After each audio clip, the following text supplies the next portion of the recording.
Hello, everyone out there, and welcome to another edition of Black USA Crypto News. I'm your host, Kamal Hubbard, and I want to say happy Juneteenth to everybody out there. Hope you're enjoying the weekend and taking time to commemorate all of our ancestors who paid the ultimate price so that we could be here today and celebrate. I want to also thank the Emmy nominated Donnie Glover for having this platform, Black USA News, and all the other amazing content creators like Tashmir Gathers, who puts together the Blackout Live from New York right before my show, coming out of the East Coast. Also coming out of the East Coast from Baltimore, shared space with Quita and Chap. Coming out here to the West Coast on Thursday evenings. Be sure to catch the Black Business Roundtable with my brother, Art Douglas Blacksher. So let's just get to some of the great crypto news that's going on out here. Maybe not so great due to what's going on in the news. I think you guys get a pretty good sense that the regulatory situation here in the United States is starting to pick up, and no telling what those outcomes are going to be. Hey, Michael Randolph, how you doing, sir? Good to see you here. Happy Juneteenth. I think I reached out to connect with you, but hopefully just send me a message. I'm sure we'll catch up pretty soon here. Getting back to just getting straight to the news here. Be sure to check out the Cage Chain newsletter. If you have not already, try and hit you with all the best of the midweek news coming out. And I want to give a shout out to the Junior Wall Streeters. This is also a program out of Maryland that is working to promote financial literacy and investment strategies with young people.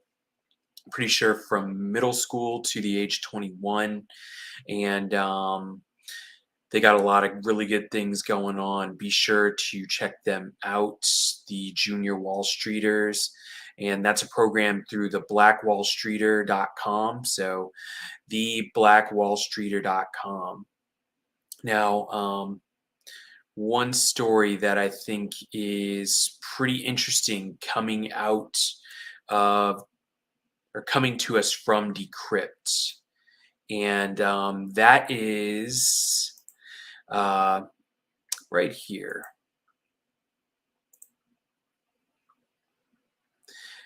And it is, the U.S. has not yet determined whether it will pursue a CBDC. The U.S. Treasury is leading an interagency group that is researching a potential U.S. central bank digital currency. So, based on last week's regulatory onslaught, it seems U.S. authorities do not like digital currencies, but a central bank digital currency, CBDC, that has not been ruled out yet. At least that's what one U.S. Treasury Department representative said at today's Transform Payments USA 2023 conference.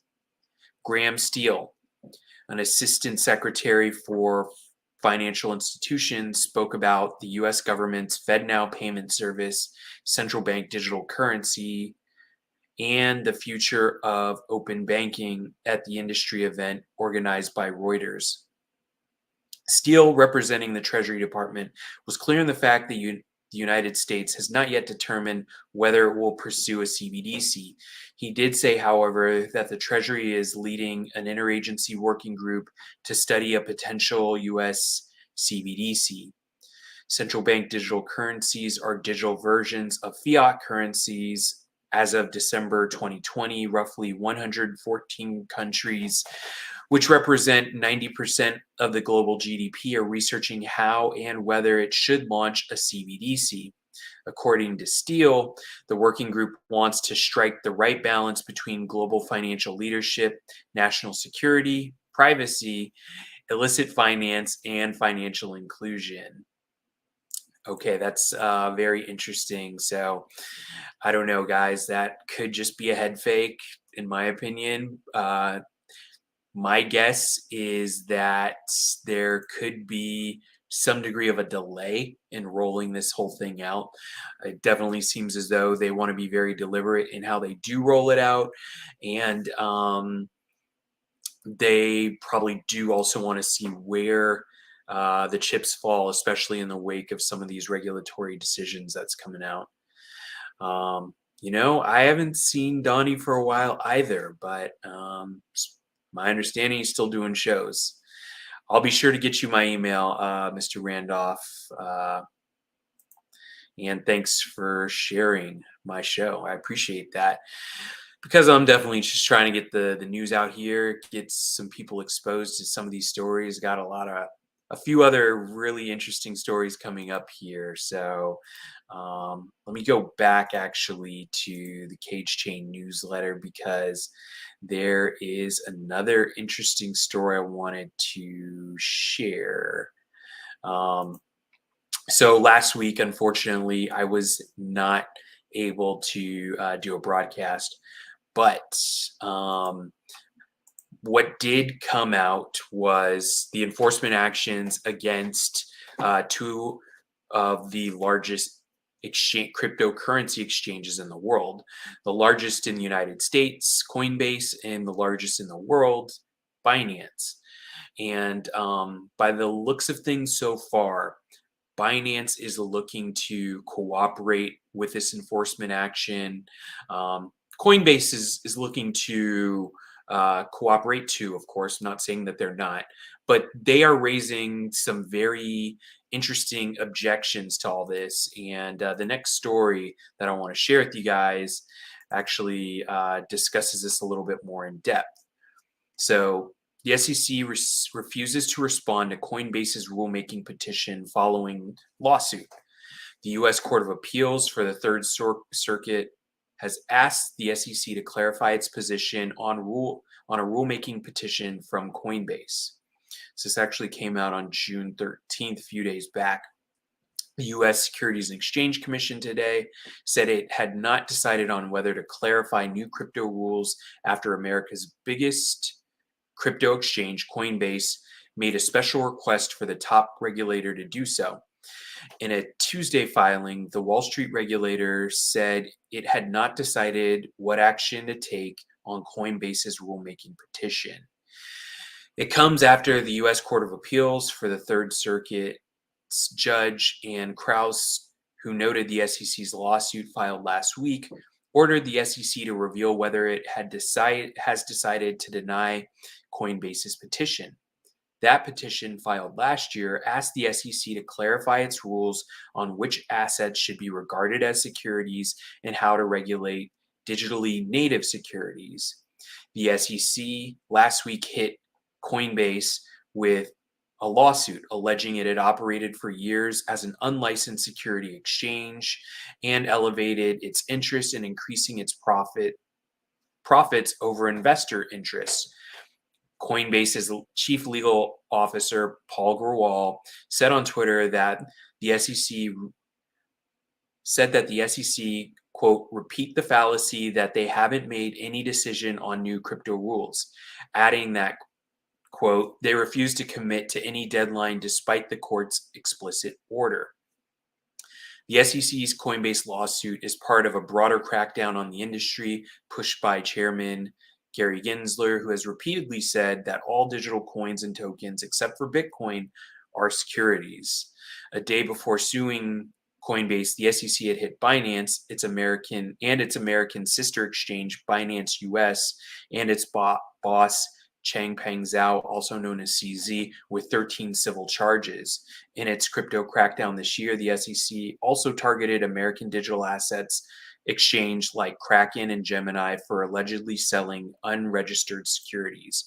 So, once again, I believe that Coinbase brought up a very interesting objective that a year before this lawsuit that the SEC had filed against them, they had written to the SEC requesting guidance on, what digital assets should be classified as securities? Can we get clarity on this so that we can properly understand which assets to list as digital assets as opposed to digital securities or tokenized securities? Also, they asked for guidance on, well, if we are offering digital platform, how can we properly do that according to the SEC's rules? And they never got a response.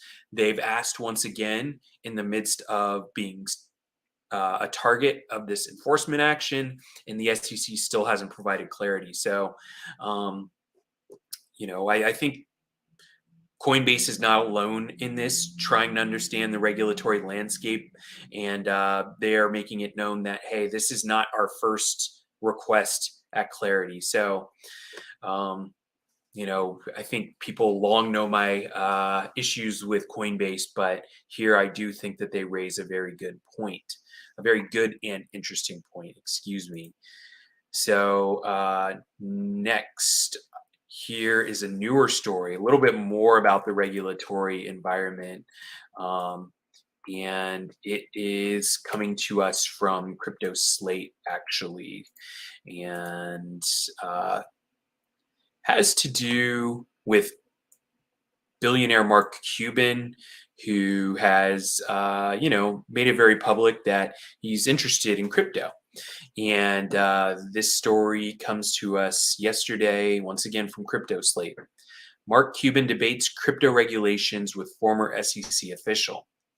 The billionaire entrepreneur and former enforcement official engaged in a spirited but respectful debate that publicly unpacked critical issues. A recent Twitter exchange between two prominent figures in the world of finance and technology, entrepreneur Mark Cuban and former SEC official John Reed Stark, has drawn attention as an example of positive civil discourse around complex and contentious issues.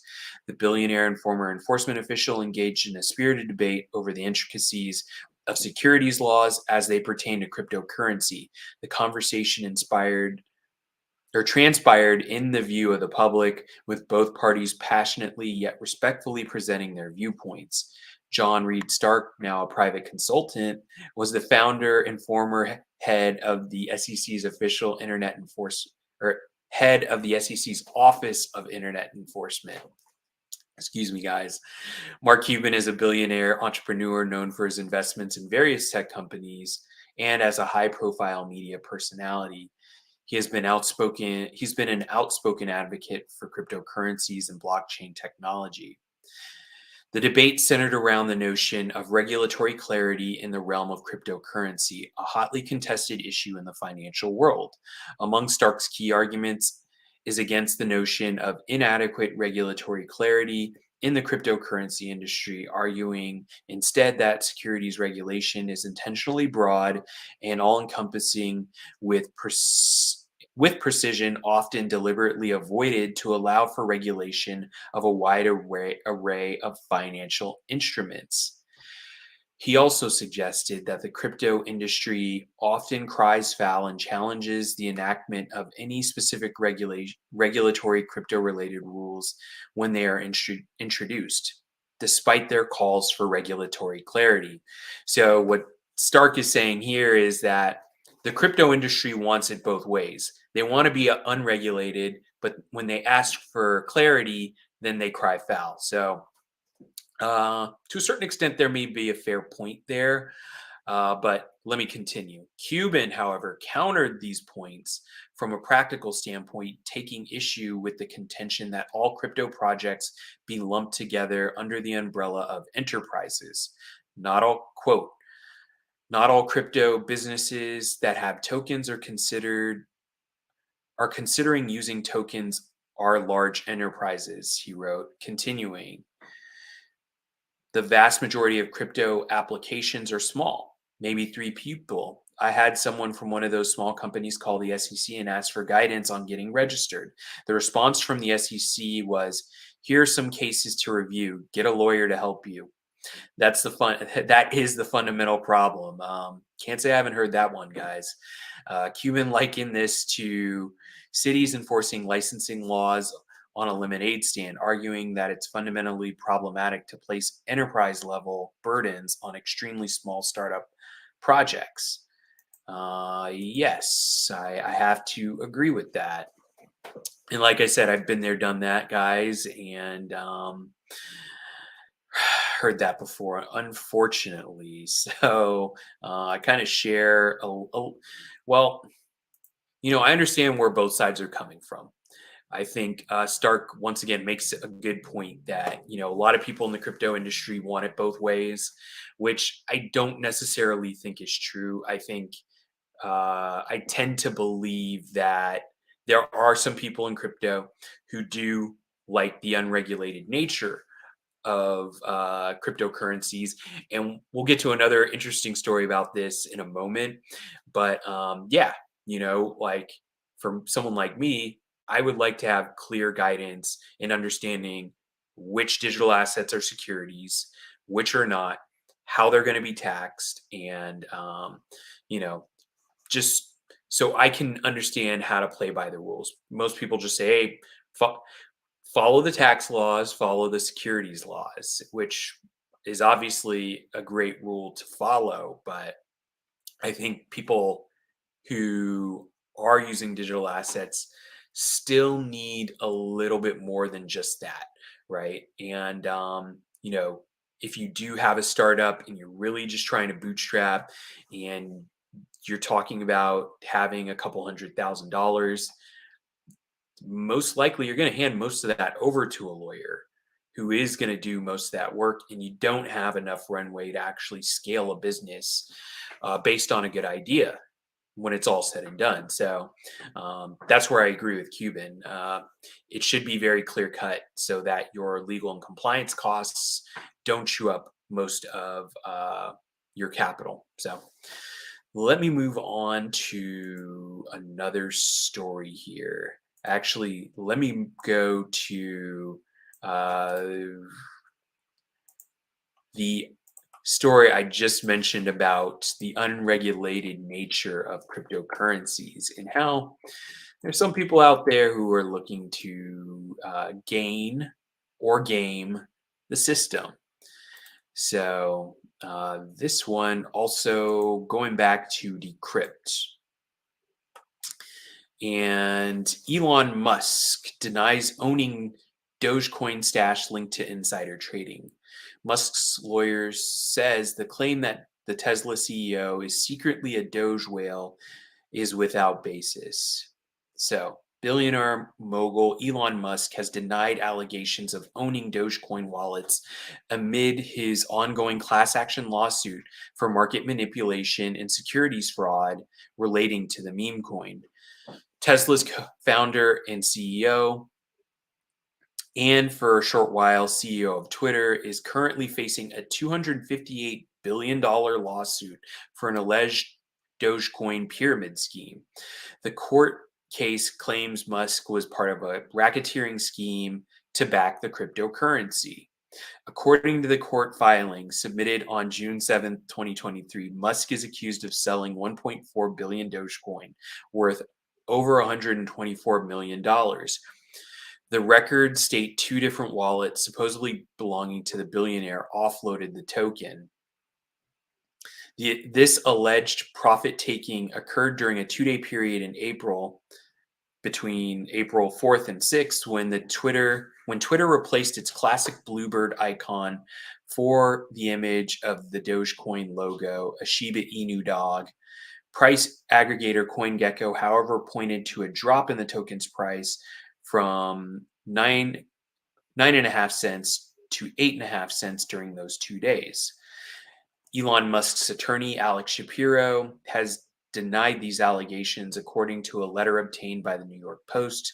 Quote, you specifically allege without basis that the following wallets belong to Musk. It reads, the sole basis of your claim is that these wallets sold Dogecoin at a time when, according to the Third Amendment amended complaint, prices were up. A group of Doge investors had already amended the lawsuit in late May. when they accused Musk with manipulative practices that pumped the token's price. That filing accuses him of transparent cryptocurrency market manipulation, saying that Musk was exploiting his impressive Twitter following and subsequent appearance on NBC's Saturday Night Live. Musk, the self proclaimed Doge father and Dogecoin CEO, has not shied away from his favoritism of the meme coin. He has repeatedly taken to social media to tweet the token, garnering recent encounters with the law. So that once again is very interesting. That uh, you know Elon Musk allegedly under this uh, class action lawsuit manipulated the Dogecoin market, uh, pumping and essentially dumping the coin. Now, these are the allegations based in the lawsuit. Why he allegedly thought he could manipulate the cryptocurrency markets, we'll find out. Obviously, his attorney says there's no basis to that, and we gotta have to let the process play out. He's definitely allowed due process under the law and under the Constitution. So we'll see where this goes, but a very strong allegation to a certain extent, relatively credible if someone is able to actually make the link to those wallets to Musk. So then once again, that will be very credible. And the other thing here is that shows you how most cryptocurrencies are not anonymous, right? If there's one piece of data that can link those wallets to Musk, and it's definitively proven that it's him, then you know can't say it's anonymous then, right? So try and keep an eye on that case here. But let's get to another very interesting metaverse story here. And I believe this comes to us from Decrypt as well. Uh, and it has to do with Binance as well too. But I thought this was, this is where people want to see the metaverse and Web3 going. The Weeknd and Binance enter the metaverse. The digital experience arrives amid the Weeknd's Binance sponsored crypto powered world tour, which is currently in Europe. So, cryptocurrency exchange giant Binance and pop artist The Weeknd have launched a specially created online space called the Metaverse Dimension in an expansion of the pair's ongoing partnership. Users of the web based game can take part in a treasure hunt challenge designed to unlock exclusive areas, content, and rewards, and bring the Weeknd's creative world to life in a new way, per a press release. In practice, it's a simple 3D experience in which players can explore a glossy world adorned with imagery from The Weeknd and Binance. Those entering the Weeknd's metaverse will get an avatar and virtual outfit styled in campaign imagery and branding. Areas in the game include a club room, an art gallery, a Binance theme zone designed for Web3 and crypto education, and a secret door. Completing challenges will unlock access to a VIP area and a stage as well. So, all Metaverse fans, let me know how this goes. Binance says that users will solve puzzles integrated within the digital experience and can potentially win tickets to future Weeknd concerts, along with exclusive merchandise. The exchange will also have augmented reality experiences available during stops of the Weeknd's current world tour. The move adds an extra dimension to the partnership the pair had already announced in 2022. Binance is sponsoring the artist's After Hours Till Dawn World Tour, which began in July of 2022 in the United States and Canada, and has now expanded to Europe this summer.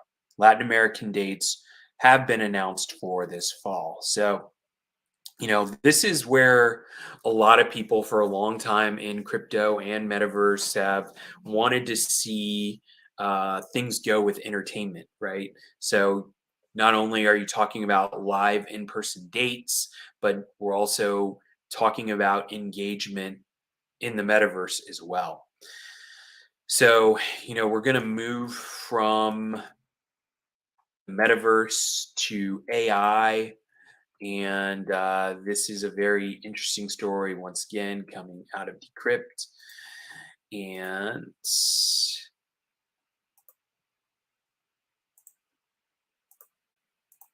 so, Meta's new AI speech tool is ready made for deepfakes.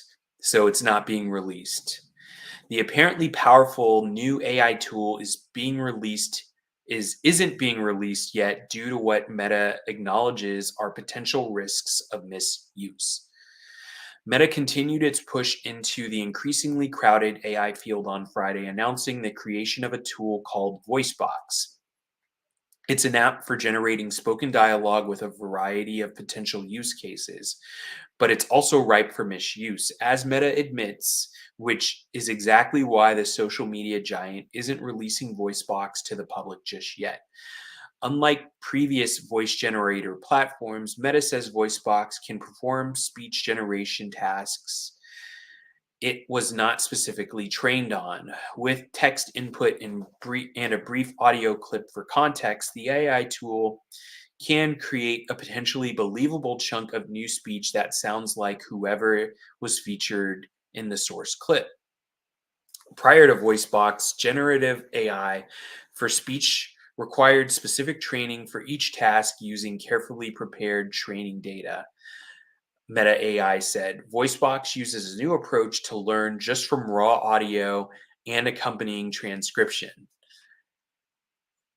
Generative AI is a type of program that is capable of generating text, images, and other media in response to user prompts.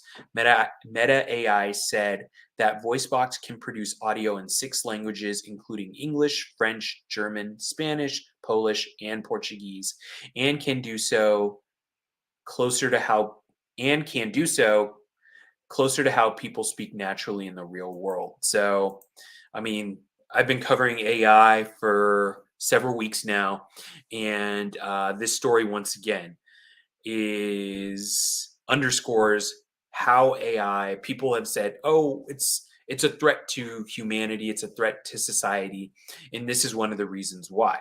Uh, Being able to fake someone's voice and maybe only needing, maybe 5 to 10 seconds of a voice sample from anybody, putting it into an AI model like VoiceBox, and then being able to say whatever you want, sounding like somebody else. That's very dangerous, right? But there are other things out there that are doing the same thing for 3D video, right? And not just, animated video, but actual lifelike human-like imagery. So Google has been working on a 3D AI assisted teleconference software that will do just that. It's going. They're saying it's being used to enhance, teleconferences, but Google also has something very similar to VoiceBox as well, and you know that is also very interesting. And the other interesting part about it is, if you are a Google Voice user, it's no telling how much your voice has been recorded on some of those Google Voice calls. But you know what, guys? You can check into these things yourself, and I don't want to get off too far into uh, ways of scaring you about the future. But I think AI regulation is right on time with sensible crypto regulation at this point. So that's it, guys. Actually, it is Juneteenth, and you know be on the lookout for the Repart token airdrop in the Black Blockchain Brunch. We're going to go through step by step how to get that token for Juneteenth. I'm going to be doing it today. We only have a couple days left to get them. So be sure, if you're celebrating Juneteenth, why not get some free Repart tokens so that we can begin using those tokens in an e-commerce setting, which is Melanin e-commerce. So check that out, coming up next in a few minutes here. So thanks for joining me. Enjoy the weekend. Stay safe.